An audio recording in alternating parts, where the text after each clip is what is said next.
Mateus 22. De novo Jesus usou parábolas para falar ao povo.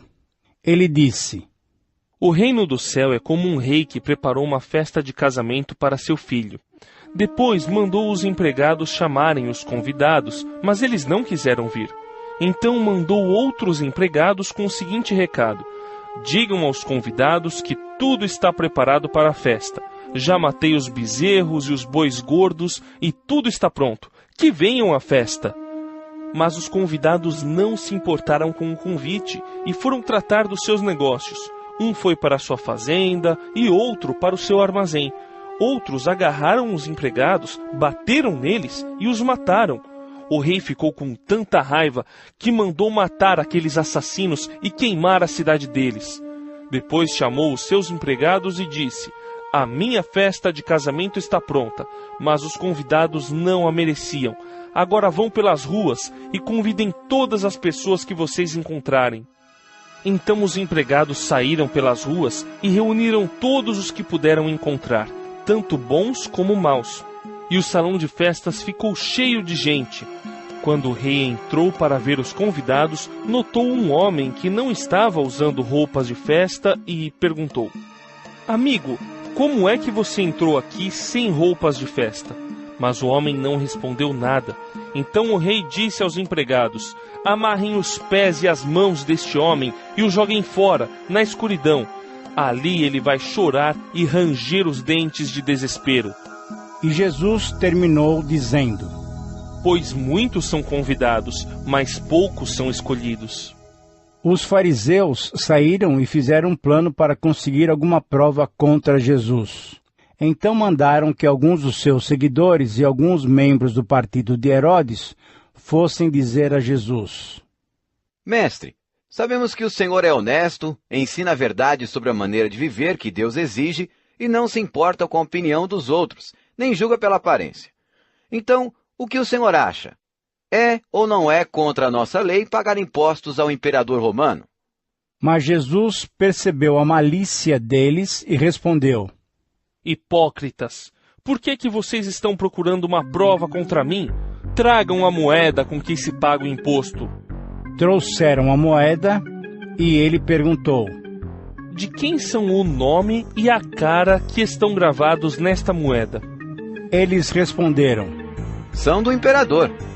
Então Jesus disse: Deem ao imperador o que é do imperador, e deem a Deus o que é de Deus.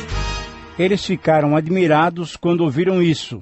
Então deixaram Jesus e foram embora. Naquele mesmo dia, chegaram perto de Jesus alguns saduceus, afirmando que ninguém ressuscita. Eles disseram a Jesus: Mestre, Moisés ensinou assim: se um homem morrer e deixar a esposa sem filhos, o irmão dele deve casar com a viúva para terem filhos, que serão considerados filhos do irmão que morreu. Acontece que havia entre nós 7 irmãos. O mais velho casou e morreu sem deixar filhos. Assim ele deixou a viúva para o segundo irmão. A mesma coisa aconteceu com este e também com o terceiro, e finalmente com todos os 7. Depois de todos eles, a mulher também morreu. Portanto, no dia da ressurreição, de qual dos 7 a mulher vai ser esposa? Pois todos eles casaram com ela. Jesus respondeu: Como vocês estão errados, não conhecendo nem as Escrituras Sagradas, nem o poder de Deus. Pois quando os mortos ressuscitarem, serão como os anjos do céu, e ninguém casará. E quanto à ressurreição dos mortos, será que vocês nunca leram o que Deus disse? Ele afirmou: Eu sou o Deus de Abraão, o Deus de Isaque e o Deus de Jacó. E Deus não é Deus dos mortos, e sim dos vivos. Quando a multidão ouviu isso, ficou admirada com o ensinamento dele. Os fariseus se reuniram quando souberam que Jesus tinha feito os saduceus calarem a boca. E um deles, que era mestre da lei, querendo conseguir alguma prova contra Jesus, perguntou: Mestre, qual é o mais importante de todos os mandamentos da lei? Jesus respondeu: Ame o Senhor, seu Deus, com todo o coração, com toda a alma e com toda a mente. Este é o maior mandamento e o mais importante. E o segundo mais importante é parecido com o primeiro. Ame os outros como você ama a você mesmo. Toda a lei de Moisés e os ensinamentos dos profetas se baseiam nesses dois mandamentos. Quando os fariseus estavam reunidos, Jesus perguntou a eles: O que vocês pensam sobre o Messias? De quem ele é descendente? De Davi.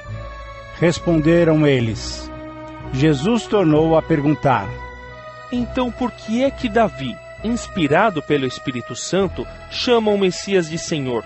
Pois Davi disse: O Senhor Deus disse ao meu Senhor: Sente-se do meu lado direito, até que eu ponha os seus inimigos debaixo dos seus pés. Portanto, se Davi chama o Messias de Senhor, como é que o Messias pode ser descendente de Davi? Ninguém podia responder mais nada, e daquele dia em diante não tiveram coragem de lhe fazer mais perguntas.